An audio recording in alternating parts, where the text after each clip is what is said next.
Да, майко моя, ти наистина сега си убедена, че нищо случайно не се случва в живота на хората. Има една предопределеност, която е свързана с кармични взаимоотношения на Земята, и тогава, когато те се изживеят, настъпва свобода на мисълта, на свободната воля. Ти много често в контакта си с мен изпитваш все още огромна тъга, майко моя, но винаги успяваш да я преодолееш, и тогава настроението става ведро и светло. Желанието да ме видиш се тушира с удовлетворението, че имаш възможност да се свържим и си поговорим заедно. Това е контакт лек и приятен, и винаги с приключването му имаш добро настроение. Сега по-лесно и бързо преодоляваш тъгата и мъката от моето физическо отсъствие. Да, време е да споделиш с хората, невярващи в отвъдния свят, че той съществува, че вие сте заобиколени от разумни сили, които действат по определен начин на вас, хората на Земята и в космоса. Това е необятният Всевишния космически разум, който е във всеки жив човек на Земята, но и във всяко живо същество в небесата. Да, ние сме живи, разумни, носещи енергия и свръхсетивност, енергетични частици, и много бързо се свързваме с вас. Можем дистанционно да ви помагаме, но само за добро. Да, мама, наистина тук при нас няма покой на ниво опазване живота на хората на Земята. Наистина стана време, когато всички вие на Земята и ние отгоре в небесата трябва да се обединим в името на една от най-важните мисии – опазване природата на Земята, която ви отхранва. Вие сами направихте така, че поставихте своя живот и живота на Земята на карта. Най-ценният Божий дар, живота на хората на Земята, трябва да бъде съхранен, за да ви има, за да продължите своя род. Това е посланието към всички вас, хора на Земята. Аз, Мартин. Той винаги така се е подписвал. Благодаря ви.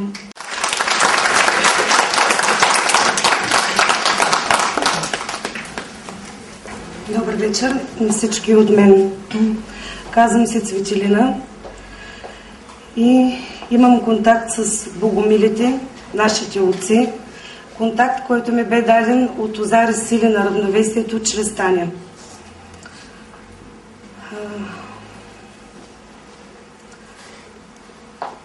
Искам да подчертая преди всичко, че за да се осъществи този контакт, бе поискано моето съгласие. Много трудно ми беше да избера кое от посланията да прочета, защото всяко едно послание тяхно е много силно. Всяка дума е въгленче, всяко изречение е като силен огън, който надявам се и вие ще усетите.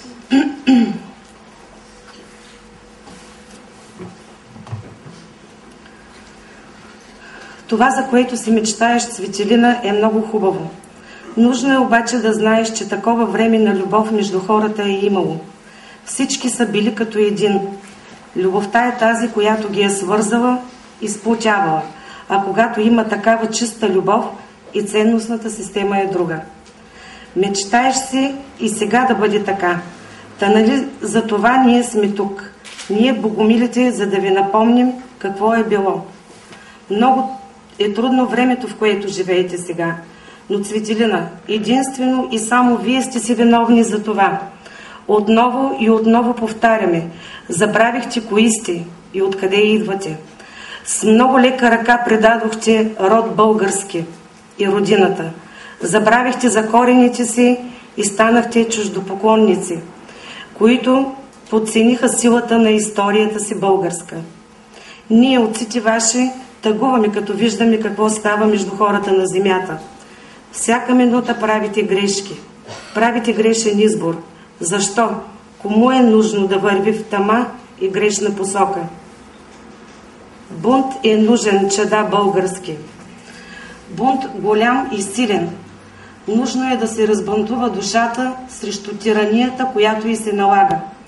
Много лесно попадате в душевно робство.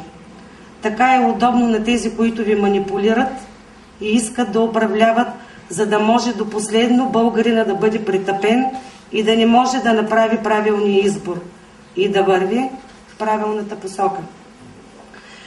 Нима малко години бяхте под робство на волята и душата.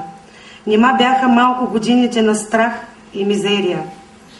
Ще кажете да, много бяха, но се забравя.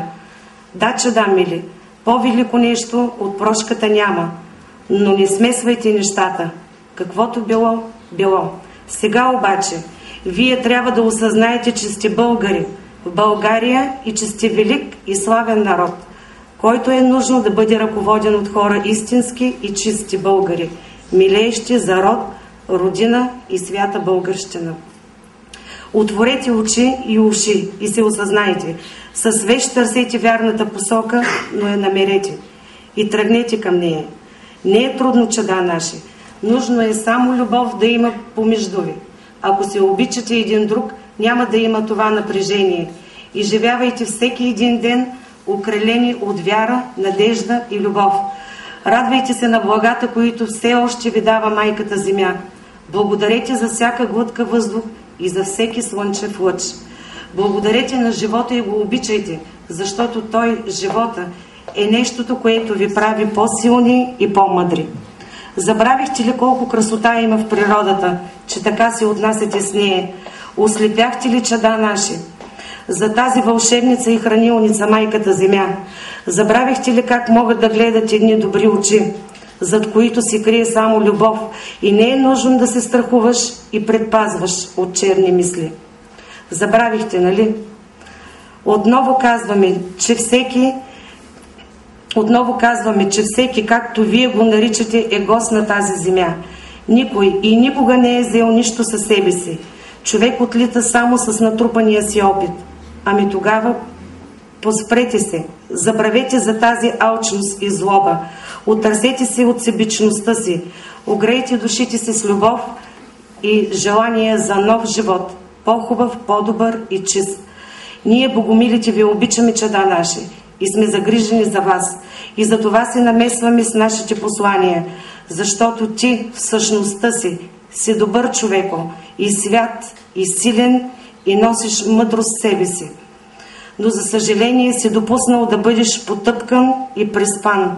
С най-голяма надежда ние, богомилите, пожелаваме във всяка душа да се възроди и отново да загори огъня на любовта. Това е, чада мили, спасението за всяко едно човешко същество. Любов към природата и майката земя. И любов помежду ви. Ние ви обичаме и молим за вас. Но нужно е да знаете, че силата е единствено и само в самите вас. Записали богомилите отци ваши. Бъдете благословени. Бог с вам. Уважаеми гости, искам да ви поканя да споделите своите мисли, чувства и усещания от личния си контакт с Озарис или на равновесие чрез Таня. С Таня се запознах преди 11 години. Тогава работех като журналист във вестник Черноморски фар и ме потърсиха за да публикуваме статия за Озарис. По това време беше много модерно да се пише за контактьори и буквално всеки ден по страниците на вестника имаше публикации на такава тема. Аз като журналист се интересувах, проявявах интерес към тази тематика, но въпреки това, от друга страна, като тамари верни, винаги търсех за себе си доказателства, за да мога да отсея зрънцето от хлявата. Затова попитах Таня. Таня, как? И междувременно имах едно опасение и едно притеснение, че това може да е поредната секта, която се опитва чрез медиите и по най-различни начини да прокара и да натрапи своето обсебващо учение. Затова попитах Таня как се познава добрата от отрицателната енергия. Това беше за мен разковничето, за да мога да се ориентирам какво представляват Озарис или на равновесие. Озарис ми отговориха чрез Таня.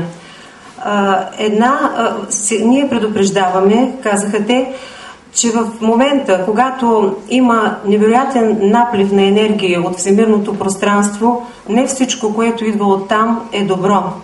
Една добра енергия ще познаете по това, че тя никога не насилва човек. Тя не го отделя от близките му, не го отделя от земния му живот. Тя го възвисява и му помага. Тя осмисля неговия живот, осмисля живота на човек, тя му помага да живее разумно и най-важното да цени всеки свой земен ден, всеки свой земен миг. Това за мен беше достатъчно. И накрая искам да благодаря за невероятно точните здравни скенери и прогнози, които Озарис са правили през всичките тези години за мен и моето семейство. Едно силно вълнение, съвсем естествено, тъй като съм принуден да кажа няколко думи, без да се пускам подробности, за всичко това, което ви се поднесе от тези дами, от тези невероятни посредници на съзвездие Озарис или на отвъдния свят. Но още по-силно се вълнувам, тъй като съм родственик на Таня Шишкова, тя е от Брашлян и аз съм от Брашлян, ние сме родственици. И за всичко това при първите ни срещи, когато тя сподели с мен и ми подари първата книга, първата част на Озарис е с вас, когато останах насаме и разгърнах книгата и прочетох първите послания и разгледах картините и понеже контактувам и имам приятели с културната общност на България, т.е. на Бургас, извинявайте, художници, писатели, журналисти и така нататък. Започнах да споделям с тях. Не да ги агитирам, а да изказвам какво всъщност внася тази книга като първа поява. И понеже съм член на ред колегията на национално марианистично списание Море в Бургас, помолих главния редактор да пуснем една малка рецензия. Той се казва Васил Лаков. Той ме погледна така малко. Няма да ви кажа какво ми каза, бе казва, ти да не си нещо. Така, нали? Казвам, аз не съм нещо, но запомни тази рецензия, макар и кратка за тази книга. Това не е коментар, това не е измислено. Това е появата на едно ново явление. Това е полет на духа, който поставя човекът да се прости с шаблона, когато тълкува световните процеси и да си зададе въпроса: защо пък в крайна сметка да продължава да робува на шаблона, на традицията, а не си зададе въпроса да се пренесе в тези послания, които са нови и които поставят началото на една нова Библия с настъпването на третото хилядолетие. И така рецензията излезе в списанието. Но, продължавайки да контактувам с обкръжението, всички ме поглеждаха скептично. Аз обаче устоях. И, завършвайки, трябва да ви кажа, че от 1994 година насам най-внимателно следя тези издания. Не искам да ви убеждавам, но във времето ще покаже, че тези книги с тези послания слагат едно ново духовно начало, което пак ще ви каже, че това е началото на поход, т.е. възвисяване на духа, устремен към бъдещето.